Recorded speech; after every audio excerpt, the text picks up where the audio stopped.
And we're kicking off the show with the Telegraph. And following the murder of children, Keir Starmer has pledged to crack down on people angry about children being murdered. Steve? Well, the Telegraph's headline is Starmer blames riots on far-right plotters, as you say. He's come up with this new violent disorder unit, which I think is also a Channel 5 show. And I will do the voiceover if they're available for it. So here's the big problem with it, right? Some of the steps in isolation you might like. This is based upon the presumption that the riots are caused by renter mobs. Now, sometimes people online will say the people causing the trouble, they're not the people who want to go to the protest. These are other people who turn up. You can agree with a protest and disagree with a riot. That's definitely something that can happen. And the thing what they want to do to control this is get extra policing. We've all said we like the idea of more police. Yeah, especially in Leeds, you know... Well, this is what I was going to say. All of this should have been brought in after Leeds. After you've just seen police run the other way, it's the perfect time to bring in all of these steps, especially when you know there's the accusation of two-tier policing. If you want to fight that accusation, you don't introduce the rules on Tier 2. You introduce it on Tier 1, and it could have been done. Surely these steps could have been taken, and then it would have improved the situation. Yeah, but there are a lot of accusations of two-tier policing, and you know, the way Keir refers to these rioters is so different to how he referred to BLM. He took the knee for BLM and, you know, said that those riots were justified. Oh, it's very much don't park your ideas on double standards, really. And it's, we're seeing a lot of this, and partly the blah blah. Violence is bad. I'm of that opinion. You're so brave. It's where I stand on it. I'm against it. I don't like it because I'm a coward. So I'm out the way of it as soon as it's happening. And it's horrible in all directions, but part of the blame here is going on social media, and certainly a lot of misinformation spreads around social media. So they're talking about trying to find ways to curb social media. Good luck with that, with TikTok and telling China what they're allowed to put on and put off, because that's not going to happen.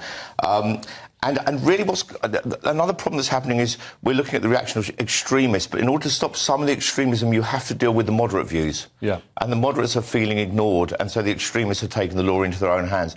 But there's also an awful double standard going on, and I will compare this with the way the reporting is going on. The other big story of constantly with Israel and Gaza is we're seeing so much misinformation coming from the BBC, even where a hospital gets bombed and they blame the wrong side and exaggerate it, and that sends hatred towards the Jewish community. And now you've got the government reacting to some hatred on social media, correctly, that sends hatred towards the Muslim community.